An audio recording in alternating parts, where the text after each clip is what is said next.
Hey guys, I'm back. Been out for a while. I think about a week or something like that. Been watching the Rocky movies, and Rocky gets me. Rocky gets me all the time. So I had to take a few days to watch those. Just pause them, rewind, watch scenes over and over again. It's so well acted. I enjoy it. You can probably hear the dogs barking in the background. those are not mine. But hey, it is what it is. Jiu-jitsu's been going great. It's really awesome. Yoga's very painful. So for any of you out there doing yoga, what's your secret? Because it sucks. I'm just gonna keep doing it till it feels good. I watch this lady on YouTube. She's really good. I call her my yoga coach, and I tip a couple of dollars into her like Patreon or whatever here and there. And it's really nice. And now I'll be honest with you guys. Now that I can, I actually I am a more consistent patron, I suppose. But anyway, so yoga's been doing great. I've been going great.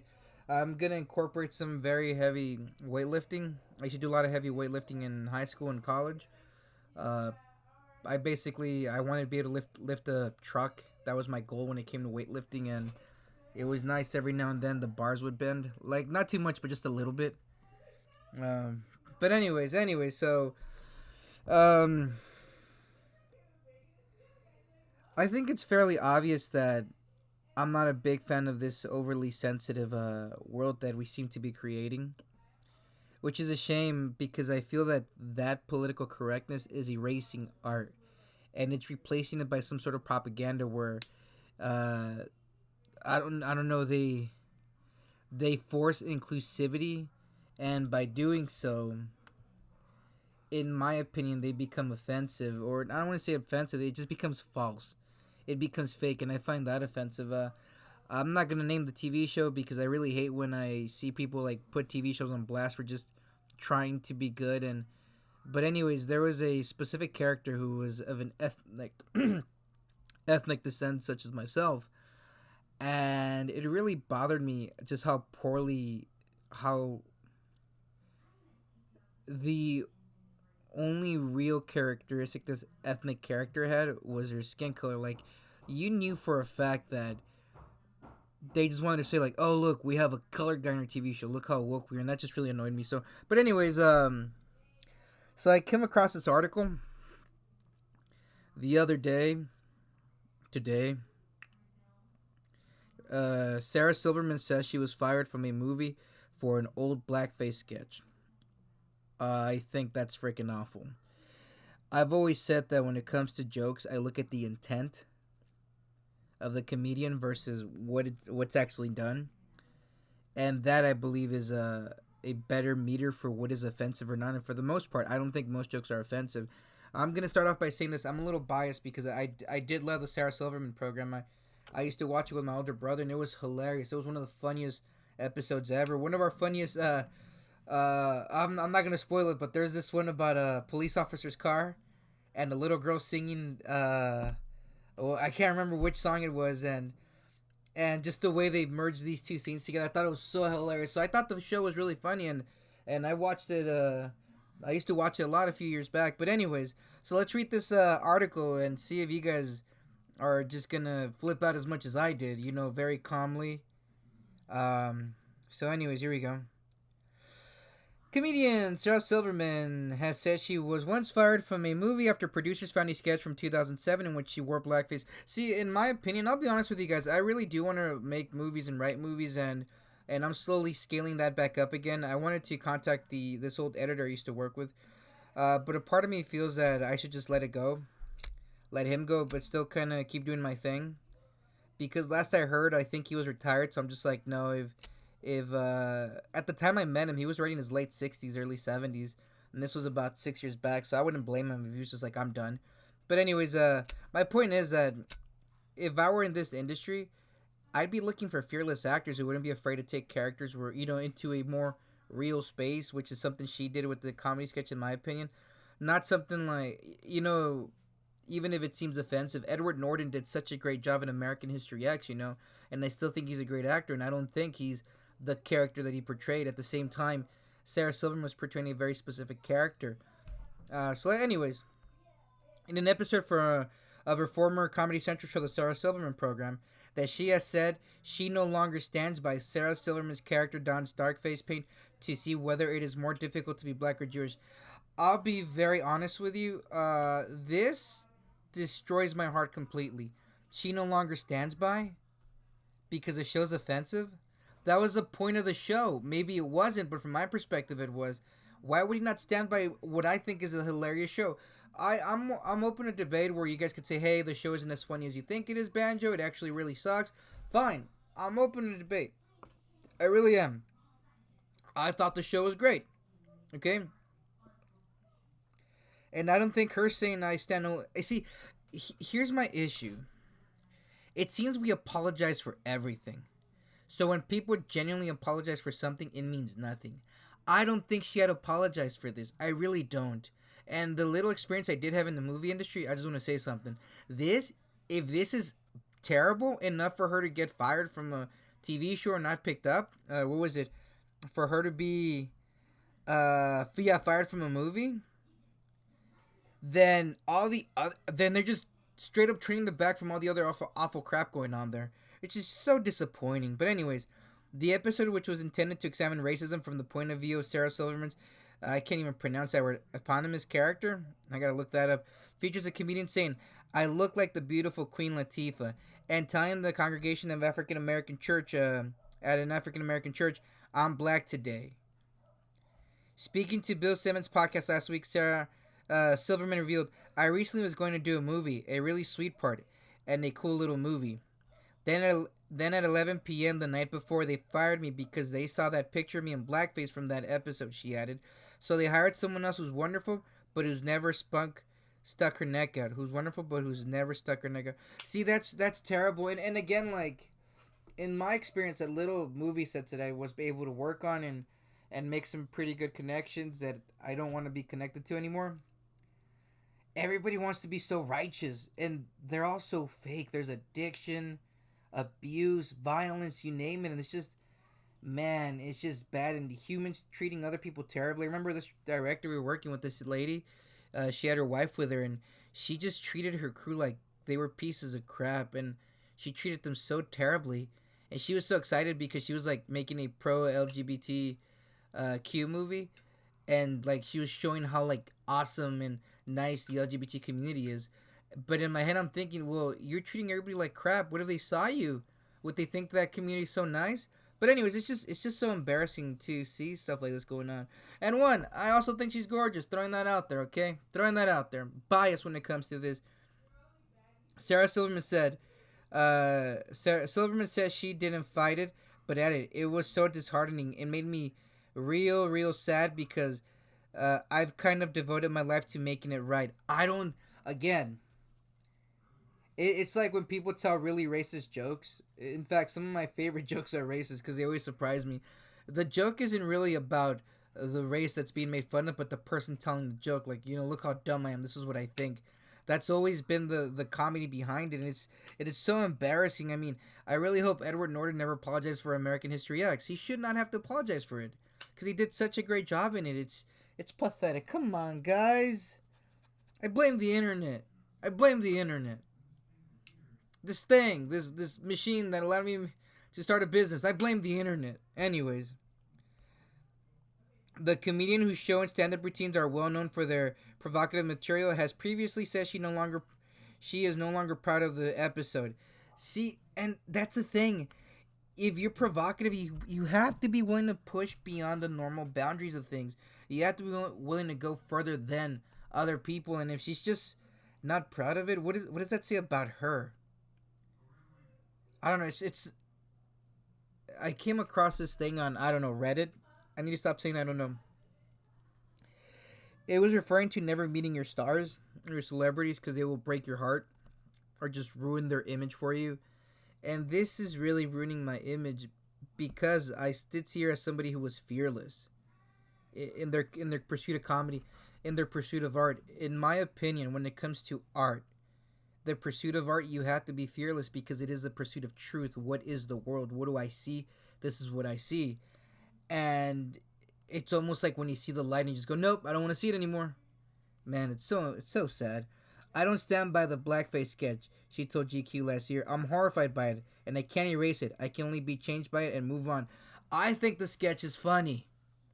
I also think it'd be funny if there was like a brown guy walking, like a white dude with a brown face on. That would have been hilarious too. I really do think that's funny. But it's just, it's so heartbreaking when you see this. If you're an artist, don't be afraid. But I understand because, you want to impress everyone, and you can't do that. You cannot do that. So I wrote this poetry collection, and quite a few people like it. Other people straight up hate it. They've actually told me like, "Oh, we hate this. Like, we hate this crap. You should never publish it." I also wrote a couple of books, and well, two actually. I have a few more with the editor, and I had to publish them immediately because my computer was unfortunately stolen. I got super paranoid. I forgot that the thief probably wouldn't go about publishing the books, so I published them as soon as I could. But anyways, for the most part, one of the biggest issues I got with the book, and let me tell you, that book has a few f bombs sprinkled around. It refers to one of the characters is forced to be trafficked, almost forced to be sexually trafficked by the mother. I'm not gonna spoil my book if you guys are ever interested. And the biggest criticism I got was what do you call it? I think somebody accused me of being a racist, which is weird because according to their Twitter, colored people can't be racist. But hey, whatever. But for the most part, everybody was upset that the grammar wasn't perfect, and and like I said, I agree with them because I was rushing to publish, and I made it free, so I didn't really feel too bad about it. But point is, like, if you're gonna pursue art and provocative material, just pursue it to the bitter end, and don't be afraid of it. I somebody told me that, oh, I took it to this like college reading group, and like a few people liked it, but one girl was like, I hate it, and I swear to God, if you ever try to like, she basically implied that she was gonna use my own work against me, and I'm just like, I'm proud of this shit. Like, use it against me. I don't care. Are you gonna tell Snoop Dogg not to rap about pimping? Of course not. Like, I'm not saying I'm Snoop Dogg, but point is, like, you shouldn't be afraid of your art, and it's a damn shame when people make artists be afraid of their art. Are there some jerks out there that are using art in order to be racist? Sure, but I don't think she was, and I think she was hilarious. I think she's really, really funny, but it's just a damn shame. Anyways, she added, that was such liberal bubble stuff, where I actually thought it was dealing with racism by using racism. I don't enjoy that anymore. It makes me feel yucky. Well, guess what? I still watch that episode, and guess what? People would tell me, I've never seen her stuff. What should I watch first? I show them that episode. So I'm sorry if I'm not helping you, Sarah. I'm like one of your former fans now, because you just lost me. Should never apologize, but hey, I respect her choice to apologize. It's up to her. She could do whatever she wants. But it's a damn shame that we're going this route. Anyways, and Silverman explained on the Bill Simmons podcast that there was so much I didn't know while she was making her show. I knew there was racism. I knew that there was, and I wanted to illuminate that in some way in comedy. But I didn't know that cops were killing black people and unarmed black teenagers on the regular. And that changed me forever. First of all, I don't think this is the implication here is that cops are just running around killing black people. I'm from an area where police brutality seems to be the one recurring theme. With that being said, also, one time I did get in a fist fight with a cop. I'll tell you guys that later. I won, and I'll also tell you guys why he let me go. But anyways, point of the matter is, what do you call? He was a good man. He was a very good man. But point of the matter is that I I don't know. You can't, if you're an artist, you shouldn't shy away from things. And I really think her data might be skewed here. I really do think it might be skewed here. Also, I hate the fact that they never point out the issues between minority and minority violence. But anyways, Silverman, an outspoken supporter of Democratic presidential nominee Bernie Sanders and a frequent critic of President Donald Trump, nonetheless argued against cancel culture during the podcast. You can't argue against it when you're arguing to cancel yourself, Sarah. That's what you did. You ruined it. Ruined it, man. And I thought you were like amazing, even though again, to be honest, like as soon as I saw her stuff, I just stopped reading like entertainment news till just recently again, and it's just, man, I can't believe all these like, it's just terrible, terrible, terrible. Anyways, it's like if you're not on board, if you say the wrong thing, if you had a tweet once, everyone is like throwing the first stone. She said, that being the trend, righteousness porn. Well, you're not helping it. You should have been like, you know what? Screw you guys. I don't like it anymore, but I stand by it. It's like the greatest stand-up ever. I mean, the greatest show ever. There's a lot of good episodes, guys. There's a lot of good episodes in the Sarah Silverman program. A lot of good episodes. She's not helping herself. She really isn't. I went to a stand-up comedy once, like an amateur night. The first stand-up and the last one I ever went to. It was that. There was a guy there who did a very terrible, terrible attempt at black humor. And I need more fuel in my Zippo. And just terrible humor. Terrible. It was super offensive. And this couple next to me like, oh, he shouldn't be up there. He should never do stand-up again. And I was like, hey, you know what? He was trying to be funny. It was the intent behind it. Let him go. Let him go. And the only reason I think they didn't call him a racist was because he was Asian. Like Filipino, so he was like darker Asian. I'm pretty sure there's like darker Chinese people. But anyways, you get my point. And he spoke Spanish, so I'm assuming he was Filipino.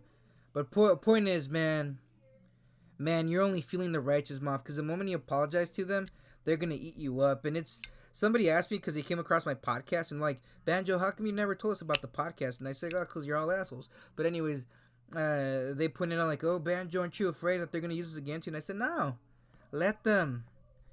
Let's be honest. Even though I'm just doing this to like talk and stuff, it'd be a nice promotion. And to be honest, I've seen people, I've been around the world. I've been across this country. And those that live online to hate are not people I want to be part of. And I'm fortunate. I'm old enough to say that. And, I'm fortunate enough that I was able to create some sort of stability for me before I started this. But anyways, don't feed the mob, because the moment she said, oh, I'm going to apologize for this, she's feeding it. Anyways, on my show, the Sarah Silverman program, which I love, Sarah, I do too. Stop apologizing for it. It's hilarious. There's so much problematic from that show. I mean, it's brutal. No, it's not. That was the point of your show. Unless you couldn't see what you were making. Your show was hilarious. My brother and I used to sit down and wait to watch it. It's one of the few shows we did that for. It's embarrassing. Silverman is one of the many entertainment figures who have been forced to respond to controversies after old tweets and social media posts resurfaced. Last year, she reacted to criticism over a 2009 tweet by saying it was from a time not that long ago when hard, absurd jokes by comedians were acknowledged for what they were, jokes, not a disingenuous national threat to people fake clutching their pearls. Well, hey, you're only fueling the fire. You should have been like, guys, suck it up. It's a TV show. Why am I getting outraged over a TV show? Well, that's right, because I got nothing to do. Well, hey, I didn't go to jiu-jitsu today. I kind of missed it. I got out of work a little later than usual. It's weird because I used to have jobs where I hated going to work, but this one I kind of enjoy. I know it's not gonna last because I'm gonna leave it pretty soon. Just so I could finally go back to business for myself. But anyways, back to this. If you guys out there succeed in your art, whatever it is, wood shop, mathematics, some of the best artists I've ever met were mathematicians. You should have seen them. They had this one dude. This one guy, like, little frail-looking Jewish guy. Classroom, there was 2, 4, 6, 8 whiteboards all around, 2 on each side of the wall. And he was just doing math on each, dude, and it was amazing. You should have seen it. Numbers, equations. I don't know calculus, so for all I know, he was just scribbling. Like, I'm terrible at math, and I could add, subtract, and that's it, and multiply percentages. That's all I need. Add, subtract, and multiply percentages and division. So I can do that. I can work with money. But this guy, his scribbles, dude, they were amazing. They told a story. I don't know what that story was, but it told a calculus story. You guys should have seen it. I wish I could show you. I mean, again, like I'm saying, for all I know, he was just messing with me. But man, this guy's math was amazing. I got to sit in front of it was like a class, like it was some sort of class or seminar. And a friend, I should stop calling them friends. An acquaintance from college invited me, so I sat there and I was just watching this guy do mathematics, and he was talking about something or other. Again, I don't know what he was talking about. Not because I was paying attention, but because it was so over my head that I just couldn't keep up. And it was beautiful. You guys should have seen these equations. It was you're gonna think I'm exaggerating, but I went to a museum once, and I'm not too much of a classy guy. I think it's obvious that all I do with my time is basically wrestle, read the news, jiu-jitsu, maybe a little bit of workout, maybe a little bit of food, diet, and complain about the internet. So I'm not the classiest guy there. I read a bunch of books, yeah, but I'm not the classiest guy out there. Okay, I admit that. I admit that. So this one time I go to this museum. I don't know what the name of the art piece was. It was in Los Angeles, and I see this art piece, this portrait. It was of a woman, and I just, I stopped because for a moment there it felt like I was looking at God or the universe as a whole. Like this is beautiful. Like, what is this? Who made this? This is beyond my understanding. And that brought me to the math guy. As I'm watching him do his mathematical equations, and all the math nerds taking notes next to him, I'm just like, it's like the board, like the ink, the black ink was looking back at me. It's like there was something there beyond what I could ever understand. It like the painting, like the portrait of the woman. It was like if I was staring at the eyes of God or the universe, and they were telling me something that I couldn't quite understand. So it was very humbling and beautiful. But anyways, if you ever pursue your art, whatever it is, wood shop, mechanical engineer, diesel tech engineering, a lawyer, whatever it is, and you're doing the right thing, and I mean you really are doing the right thing. None of that semantics bullshit. You really are doing the right thing. I don't think you should apologize for it. If you're a comedian and you're one of those comedians that have like a really rough act where you're just like cussing and making racial jokes and stuff like that, and again, you're not an actual hateful person. Like, you genuinely have good intent. You really are making fun of things. You shouldn't have to apologize for anything. You get what I'm saying? You should be free to pursue your art. But man, Sarah Silverman just kind of, that's why you don't read about your favorite anything, because you learn a lot of things you don't want to know.